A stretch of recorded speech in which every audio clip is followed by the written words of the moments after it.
नमस्कार, बहुत स्वागत है आप सबका एक बार फिर से हमारे YouTube चैनल के ऊपर। दोस्तों, आज के इस कार्यक्रम में हम एक 30 वर्ष युवती की जन्म कुंडली का अध्ययन करने जा रहे हैं, जिनके एक रिलेटिव ने मुझे इनके बर्थ डिटेल्स शेयर किए हैं और ज्योतिष के माध्यम से इनके जीवन से जुड़े हुए प्रश्नों के उत्तर जानना चाहते हैं और साथ ही साथ चाहते हैं कि मैं इनकी कुंडली का पूर्ण विश्लेषण करूँ। आगे बढ़ने से पहले हर बार की तरह आप सबसे निवेदन है, यदि अभी तक आपने हमारे चैनल को सब्सक्राइब नहीं किया है तो आपसे सब्सक्राइब कर दें और बेल आइकन को दबाना ना भूलें। साथ ही साथ यदि आप सभी इसी प्रकार अपनी जन्म कुंडली का अध्ययन कराना चाहते हैं या फिर मुझसे संपर्क करना चाहते हैं तो स्क्रीन के ऊपर फ्लैश हो रहे व्हाट्सएप नंबर के ऊपर आप मुझसे संपर्क कर सकते हैं। सीधे आ जाते हैं आज के इस कार्यक्रम के ऊपर। इनके बर्थ डिटेल्स को आपके समक्ष रख देता हूँ। 28 अगस्त 1990 को इनका जन्म हुआ है। जन्म का समय है 6:17 संध्या काल को। मैं PM लिखना भूल गया हूँ, संध्या काल को इनका जन्म हुआ है। जन्म का स्थान है न्यू दिल्ली। प्रश्नों की बात की जाए तो बेस्ट करियर जानना चाहती हैं कि किस क्षेत्र में रहने वाला है, सरकारी नौकरी के लिए जाना चाहिए या प्राइवेट सेक्टर में भी ट्राई कर सकते हैं, क्या व्यापार करने के योग है, विदेश में बसने के योग है, विवाह के बारे में जानना चाहती हैं कि विवाह कब होगा, वैवाहिक जीवन कैसा रहेगा, प्रेम विवाह के योग हैं क्या, स्वास्थ्य को लेकर के, और इसके अलावा 2-3 सवाल इनके और भी हैं। सीधे इनकी लग्न कुंडली को देखते हैं। 11 नंबर से प्रारंभ हो रही है इनकी लग्न कुंडली, यानी कि कुंभ लग्न की बन जाती है और चंद्रमा वृश्चिक राशि में जाकर के बैठा हुआ है, यानी कि इस जातिका की कुंडली बन जाती है कुंभ लग्न एवं वृश्चिक राशि की। कुंभ लग्न जो है, ऐसे जातकों के स्वभाव की बात करें तो अच्छे स्वभाव के माने जाते हैं, दूसरों की मदद करने वाले होते हैं ऐसे लोग, और साथ ही साथ नई सोच के भी धनी होते हैं, यानी कि नई चीज़ों को लेकर के सोचना, जीवन के आने वाले पहलुओं के बारे में सोचना, यानी कि फ्यूचरिस्टिक अप्रोच ऐसे लोगों का देखा जाता है। वृश्चिक राशि वाले जातकों की बात की जाए तो ऐसे लोग थोड़े गंभीर स्वभाव के होते हैं, बहुत जल्दी अपने मन की इच्छाएं दूसरों के सामने प्रकट नहीं करते हैं और सिक्रेटिव नेचर के होते हैं, अपने मन की बात मन में ही रखते हैं। वैसे तो किसी का बुरा नहीं करते, लेकिन अगर कोई इनका बुरा करे तो कभी भूलते नहीं है, ताउम्र उसका किया अच्छा या बुरा कभी भूलते नहीं हैं। एक एक करके हम ग्रहों को समझते हैं। मंगल इस कुंडली के चौथे खाने में बैठा हुआ है, यहाँ पर शुक्र की राशि में यहाँ पर मंगल बैठे हुए हैं 4 डिग्री के साथ। बहुत हद तक ये मंगल आपको मांगलिक भी बनाता है। मृत अवस्था का ये मंगल है। इस कुंडली में मंगल एक समग्रह माने जाएंगे, वो तृतीयेश एवं कर्मेश बनते हैं, हालांकि करियर के स्वामी हैं तो मंगल की इंपॉर्टेंस बहुत ज्यादा होगी इस कुंडली में। चौथे भाव में जाकर के मंगल बैठे हुए, भूमि से जुड़ा हुआ सुख ये मंगल आपको देने वाला होगा। प्रॉपर्टी वगैरह खरीदना चाहती हैं, निवेश करना चाहती हैं तो मंगल आपको लाभ पहुंचाने वाले होंगे। यहाँ पर बैठ करके मंगल कुंडली के सप्तम भाव को देखेंगे, विवाह भाव को देखेंगे तो कुंडली मिलान करके विवाह करेंगे। कई बार क्या होता है, ईगो की वजह से या आपस में लड़ाई झगड़े की वजह से परेशानी मंगल दे देते हैं। क्यों? क्योंकि मंगल एनर्जी है। हमेशा समझिए ग्रहों के मूल स्वभाव को, तो मंगल एनर्जी है तो धोखेबाजी नहीं देगा, लेकिन यहाँ पर मंगल आपस में जो परेशानी है, नोक झोंक है, उसको बढ़ाने वाला होता है। दसम भाव के ऊपर मंगल की दृष्टि जबरदस्त है, क्योंकि अपने ही घर को मंगल देखेंगे तो करियर में ऊंचे पद को मंगल देने वाले होंगे। करियर में कुछ अच्छा कर सकती हैं, अच्छे कर्म कर सकती हैं और उसके माध्यम से मान सम्मान, ख्याति, इन सब चीज़ों की प्राप्ति होगी। उसी प्रकार लाभ स्थान के ऊपर मंगल की दृष्टि, अपनी मेहनत से, अपने पराक्रम से धन का लाभ आप जुटा सकती हैं। सीधे कुंडली के छठे भाव को देख लेते हैं। गुरु, केतु एवं शुक्र यहाँ पर बैठे हुए हैं। 3 ग्रहों की युति हो रही है कुंडली के छठे भाव में। अब ध्यान से देखिए तो केतु बीच में बैठा हुआ है। सबसे इंपॉर्टेंट देखिए कि युति तो तीनों की है, लेकिन अफेक्ट सबसे ज्यादा कौन ग्रह कर रहा है? जो बीच में होता है वो करता है। तो यहाँ पर केतु बीच में बैठा हुआ है। इसका मतलब है कि केतु गुरु को भी प्रभावित कर रहा है और केतु शुक्र को भी प्रभावित कर रहा है, और गुरु शुक्र एक दूसरे को कम प्रभावित कर रहे हैं। अब यहां पर समझे तो गुरु उच्च के माने जाते हैं यहाँ पर इस राशि में। शुक्र इस कुंडली में योग कारक है, वो सुखेश और भाग्येश होकर के छठे में बैठे हुए हैं। तो सुखेश और भाग्येश होना इस कुंडली में मतलब है कि योग कारक है शुक्र। शुक्र योग कारक है, मतलब कि इस कुंडली का सबसे शुभ ग्रह, सबसे ज्यादा अच्छे रिजल्ट देने वाला ग्रह यदि हम बात करें तो वो शुक्र है आपकी कुंडली में। अब यहां पर शुक्र 6th हाउस में बैठा हुआ, जो कि कंपटीशन का है, लड़ाई झगड़े का है, रोग का है। तो बेसिकली मेरा मानना है कि आपको भाग्य का सहयोग मिलेगा, भूमि भवन सब कुछ का सहयोग मिलेगा, लेकिन आपको उसके लिए मेहनत करनी होगी, लड़ना होगा। लड़ने का मतलब जरूरी नहीं होता कि आपको लोगों से लड़ना होगा। लड़ने का मतलब है कि परिस्थितियों से लड़ करके भी आपकी जीत हो, इसकी संभावना बन पड़ती है। छठे भाव में शुक्र चले गए तो ये रिजल्ट नहीं देंगे, ऐसा नहीं है। तो मेहनत करनी पड़ेगी आपको, तब जाके भाग्य आपका सहयोग करेगा। केतु शुक्र के साथ बैठे हैं, साथ में गुरु के भी साथ बैठे हैं, ये विवाह के सुख के लिए अच्छा नहीं है। देखिए, शुक्र प्रेम का कारक है, गुरु पति का कारक है, और केतु अध्यात्म का कारक है, संन्यास का कारक है। या अगर हम आम जीवन में भी इसकी बात करें तो केतु चीजों से आपका मन हटाता है। राहु क्या करता है, उस चीज की वृद्धि करता है। जैसे राहु शुक्र साथ बैठ जाए तो हम क्या कहते हैं कि अपने मन के विचारों पर, अपने कामुक विचारों पर संयम रखिए। लेकिन जब केतु बैठा हो तो उल्टा हो जाता है। यहाँ पर वैवाहिक जीवन में कुछ ना कुछ कमी देखने को मिलती है प्रेम संबंधित। हालांकि ये एक पहलू है कुंडली का, हम विवाह पर जब आएंगे तो पूर्ण रूप से चर्चा करेंगे। तो यहाँ पर केतु का साथ में बैठना, वो भी गुरु और शुक्र के, ये बहुत अच्छा नहीं माना जाएगा। हाँ, आध्यात्मिक उन्नति के लिए गुरु और शुक्र का साथ में बैठना और साथ में केतु का बैठना ये ठीक है। अब यहाँ पर गुरु की बात कर लें तो धनेश और लाभेश गुरु छठे में जाकर के बैठे हुए हैं, तो जॉब के माध्यम से खूब सारा धन लाभ आप उठा सकती हैं।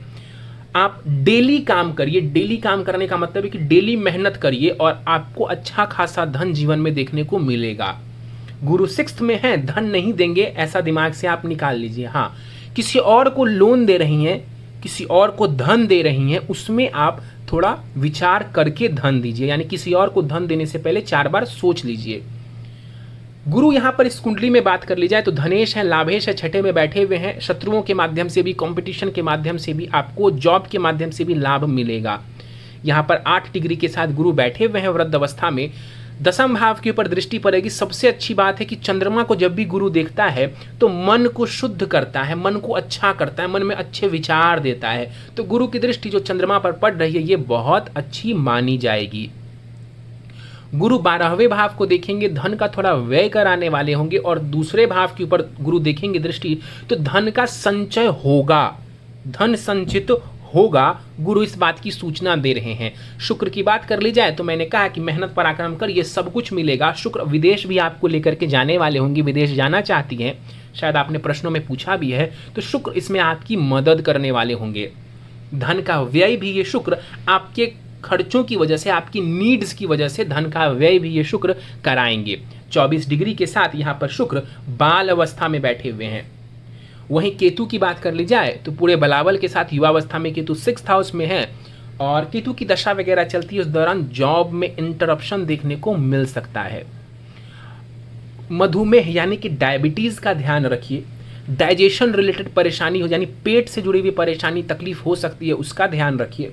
और साथ ही साथ इंटेस्टाइन का ध्यान रखिए। कहने का मतलब है कि अपने खान पान का ध्यान रखिए और पेट से जुड़ी चीज़ों का, और मधुमेह यानी डायबिटीज से जुड़ी चीज़ों का ध्यान रखिए। यदि आपके घर में माता पिता या किसी को है डायबिटीज़, तब तो आप बहुत ज़्यादा अपना ध्यान रखिए, जरूरी है आपके लिए। आगे बढ़ जाते हैं, कुंडली के सप्तम भाव को देखते हैं। सप्तम भाव विवाह का होता है, पार्टनरशिप का होता है। यहाँ पर सूर्य एवं बुध बैठे हुए हैं। सूर्य बुध की युति को हम बुधादित्य योग कहते हैं, और यहाँ पर बुधादित्य योग बन जरूर रहा है, लेकिन दोनों की डिग्री बहुत ज़्यादा है। इस वजह से बुधादित्य योग कोई बहुत ज़्यादा प्रभावशाली नहीं होगा, लेकिन फिर भी हम इतना कहेंगे कि जो पार्टनर हो, संभावना है कि वो समझदार होंगे, थोड़े ईगोइस्टिक हो सकते हैं, लेकिन समझदार होंगे, ज्ञानवान होंगे, इसकी संभावना बहुत ज़्यादा बन पड़ती है। सूर्य यहाँ पर स्वग रही है, आप ध्यान से देखिए अग्नि की राशि है, सूर्य स्वग रही है, और मैंने कहा था कि मंगल की दृष्टि पड़ रही है, यानी कि वैवाहिक जीवन में थोड़ी ईगो की परेशानी देखने को मिल सकती है।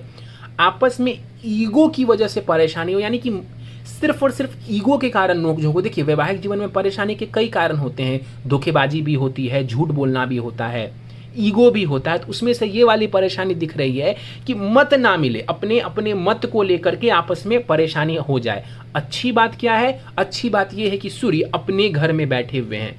ये बहुत बड़ा पॉजिटिव साइन है कि जब कोई अपने घर में बैठता है तो उस घर को कभी खराब नहीं करता है, यानी कि टूटने नहीं देता है।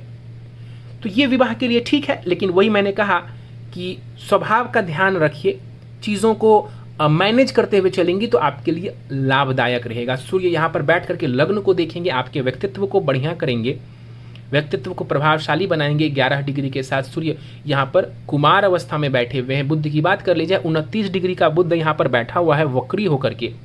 अब यहाँ पर बुध जो है ये बाल अवस्था, माफी चाहूँगा, ये मृत अवस्था में है। बल काफ़ी कमज़ोर है। इस कुंडली में बुध को समझा जाए तो वो पंचमेश एवं अष्टमेश है।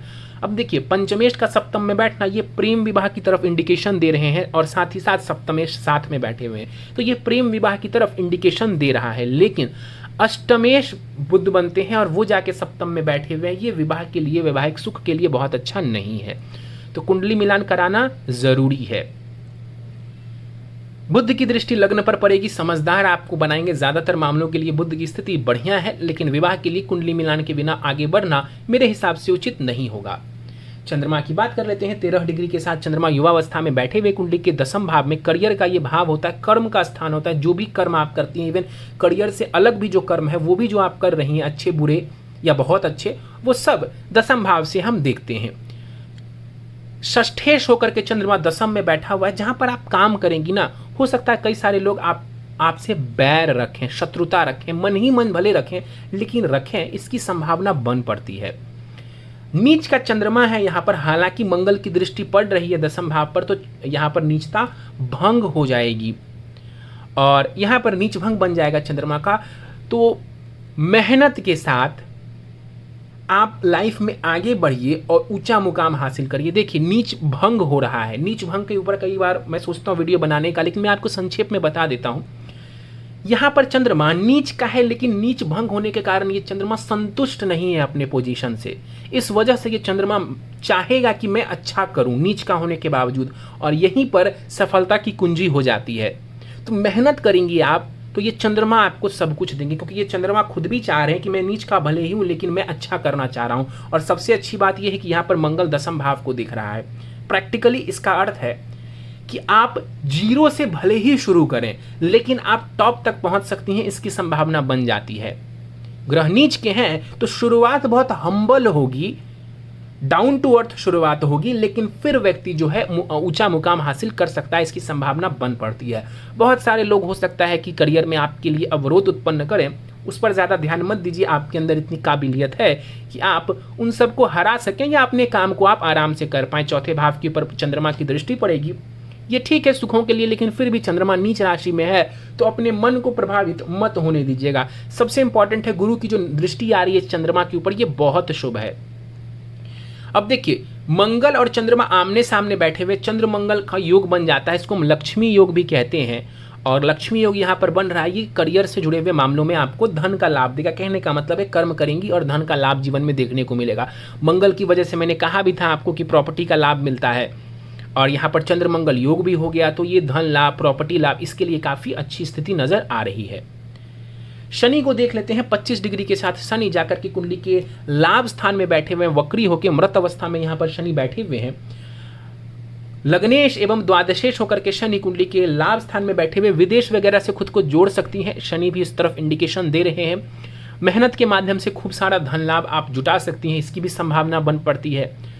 और मित्र वगैरह होंगे आपके, लेकिन मित्र वगैरह के साथ जो है थोड़ी सी सावधानी रखेंगी तो बेहतर रहेगा। शनि की दृष्टि जो लग्न के ऊपर पड़ेगी, तीसरी दृष्टि, आपके शरीर को ये अच्छा करेंगे। कहने का मतलब है आपके हेल्थ के लिए ये बहुत अच्छा है, क्योंकि शनि अपने घर को देखेगा, आपके शरीर को देखेगा, तो क्या करेगा, तो आपको अच्छे स्वास्थ्य देने वाले होंगे, मैच्योरिटी देंगे। शनि की दृष्टि की वजह से आपके अंदर मैच्योरिटी होगी। शनि कुंडली के पंचम भाव को देखेंगे तो ये ज्ञान के लिए, शिक्षा के लिए, संतान के लिए बढ़िया है। और शनि की 10वीं दृष्टि पड़ेगी कुंडली के अष्टम भाव पर, तो शनि आपकी आयु में वृद्धि करेंगे और आयु की रक्षा करेंगे। क्यों? क्योंकि शनि इस कुंडली में लग्नेश है और उसका दायित्व है आपकी रक्षा करना। 13 डिग्री के साथ राहु कुंडली के 12वें भाव में बैठे हुए हैं। ये व्यय का, विदेश का भाव होता है, और यहाँ पर राहु देव बैठे हुए हैं तो कई बार विदेश लेकर के आना जाना, मतलब विदेश जाना आना, ये बन पड़ता है। राहु जब भी 12वें में होता है तो जन्म स्थान से दूर ये कई बार जातक को लेकर के जाता है। धन का व्यय भी यहाँ पर दिख रहा है राहु की वजह से, इसकी भी संभावना बन पड़ती है। यहाँ से बैठ करके राहु कुंडली के चौथे भाव को, छठे भाव को और 8वें भाव को देखेगा। अब देखिए, राहु चौथे को देखेगा, ऑलरेडी वहाँ मंगल बैठा हुआ है और राहु देखेगा। मेरे हिसाब से थोड़ी टेंशन आपको दे सकता है या आपके घर वालों को टेंशन दे सकता है, इसकी संभावना बन पड़ती है। क्योंकि देखिए, चतुर्थेश जो है ना शुक्र, वो जाकर के कुंडली के छठे में बैठा हुआ है, और मदर के लिए ये स्थिति बढ़िया नहीं है, क्योंकि माँ का जो कारक है चंद्रमा वो गड़बड़ स्थिति में है, नीच का है। माता के भाव का स्वामी जो है शुक्र वो छठे में बैठा हुआ है, राहु से दृष्ट है दोनों ही भाव। तो माता के लिए ये स्थिति अच्छी नहीं दिख रही है और घर वालों को किसी बात की टेंशन हो सकती है। छठे भाव को राहु देखेंगे, राहु की दशा में स्वास्थ्य का ध्यान रखिए, शत्रुओं का ध्यान रखिए। और राहु की दशा चलती है तो अष्टम भाव के ऊपर जो राहु की दृष्टि पड़ रही है, तो सडन चेंजेस, राहु की ये खूबी है या स्वभाव कह सकती हैं कि वो सडन चेंजेस कुछ मामलों को लेकर के देते हैं।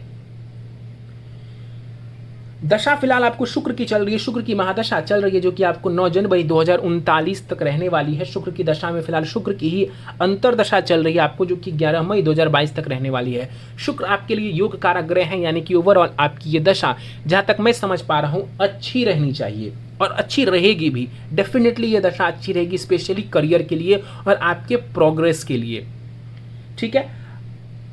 लेकिन शुक्र जो छठे में है इस बात की सूचना दे रहा है कि संघर्ष करना पड़ेगा। कई बार होता है कि हमारी जर्नी काफ़ी कठिन होती है और कई बार होता है कि हमारी जर्नी बहुत स्मूथ होती है और कई बार होता है कि हमारी जर्नी मिक्सड अप है, यानी कि हम मेहनत कर रहे हैं एक हद तक और हमें सफलता भी मिलती जा रही है। तो आपके लिए यही मैं बोलूँगा, क्योंकि योग कारक ग्रह है तो फल जरूर देगा। छठे में बैठा है तो मेहनत भी जरूर कराएगा, तो मेहनत करेंगी तो इस दशा में फल जरूर मिलेगा आपको।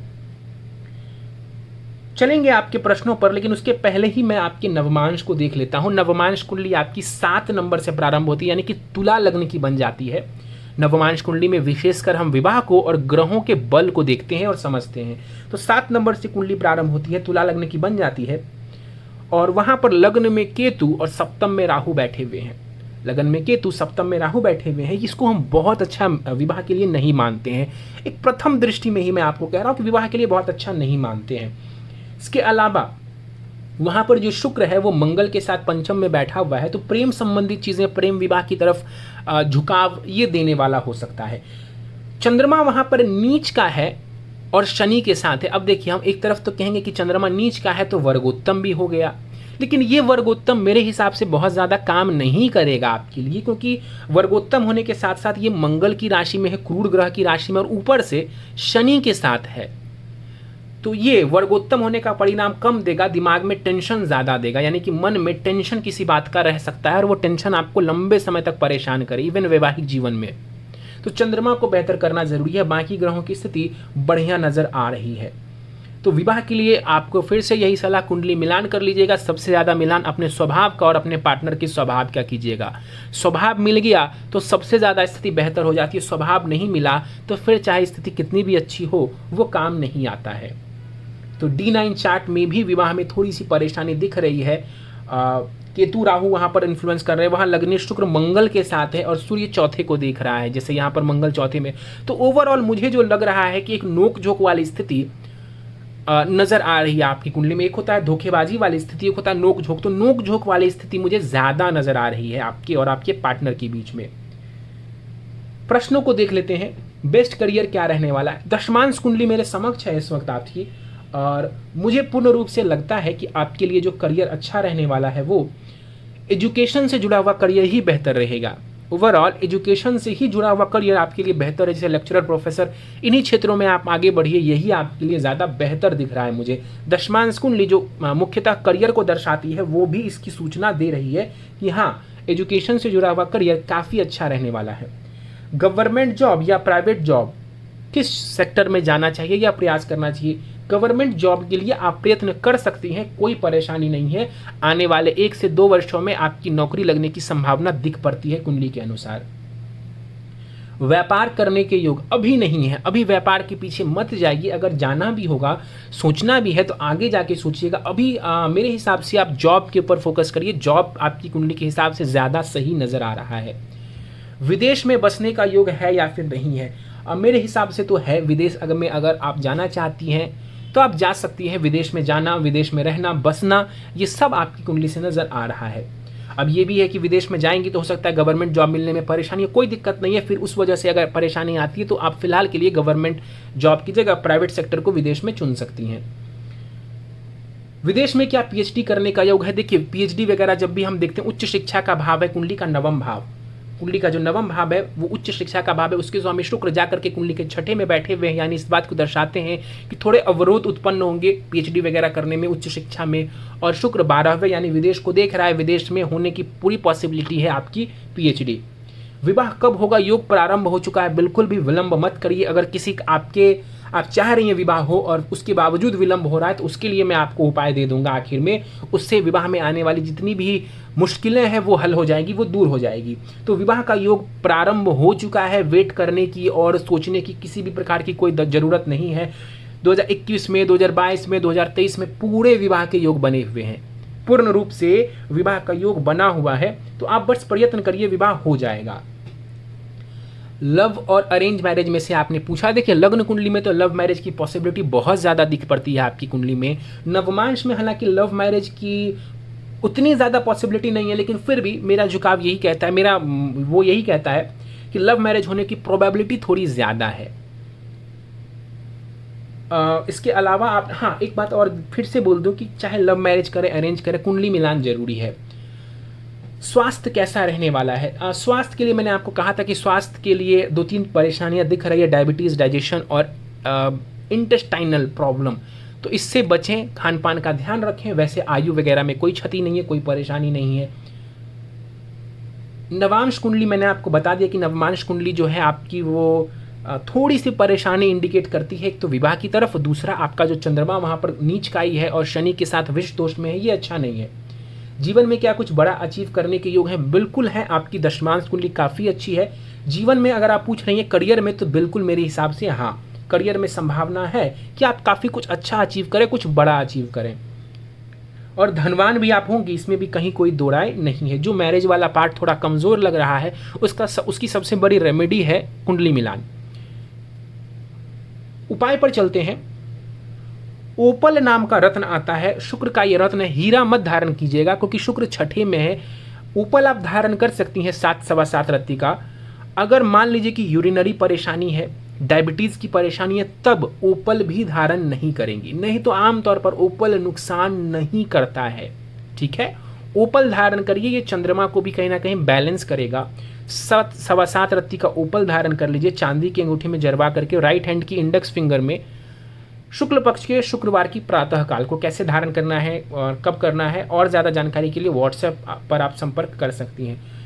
ओम शुम शुक्राय नमः 3 माला प्रतिदिन 7 महीने तक जाप करना है। प्रतिदिन शुक्रवार, शुक्ल पक्ष की शुक्रवार से आप शुरू करेंगी इस जाप को और 7 महीने तक लगातार करेंगी, 210 दिन करीब।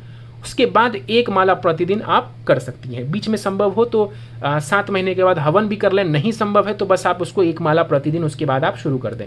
अगर विवाह में विलंब हो रहा है आपके ना चाहते हुए भी, तो मंगलवार के दिन फास्टिंग करने से विवाह से संबंधित ज़्यादातर परेशानियां दूर होंगी और इस उपवास से करियर एवं आगे आने वाले समय में आपके वैवाहिक जीवन में भी इसका लाभ मिलेगा आपको। किसकी फास्टिंग? तो मंगलवार की फास्टिंग। और फास्टिंग का मतलब यहाँ पर है व्रत, उसमें फिर कोई कोताही नहीं चलेगी। कर सकती हैं तो पूरी ईमानदारी से करें, नहीं तो मत करें। नित्य सूर्य को अर्घ देना है, उसमें हल्दी मिला करके सूर्य को अर्घ दीजिए, अच्छा लाभ मिलेगा। और सोमवार के दिन शिवलिंग के ऊपर जल दूध से अभिषेक करें, ये उपाय जरूरी है ताकि आपका जो मन है उसमें नकारात्मक विचार ज़्यादा ना आए और आपको लाभ मिले। चलिए तो दोस्तों, ये था इस 30 वर्ष युवती की जन्म कुंडली का अध्ययन। उम्मीद है आपको हमारा यह कुंडली विश्लेषण का कार्यक्रम पसंद आया होगा। यदि कार्यक्रम पसंद आया तो आप इसे लाइक करें, शेयर करें। अभी तक आपने हमारा यूट्यूब चैनल सब्सक्राइब नहीं किया है तो आपसे सब्सक्राइब कर दें और बेल आइकन को दबाना ना भूलें। साथ ही साथ दोस्तों, यदि आप सब इसी प्रकार अपनी जन्म कुंडली का विश्लेषण कराना चाहते हैं या मुझसे संपर्क करना चाहते हैं तो स्क्रीन के ऊपर फ्लैश हो रहे व्हाट्सएप नंबर के ऊपर आप मुझसे संपर्क कर सकते हैं। इस वीडियो में फिलहाल इतना ही। आप सभी का बहुत बहुत धन्यवाद।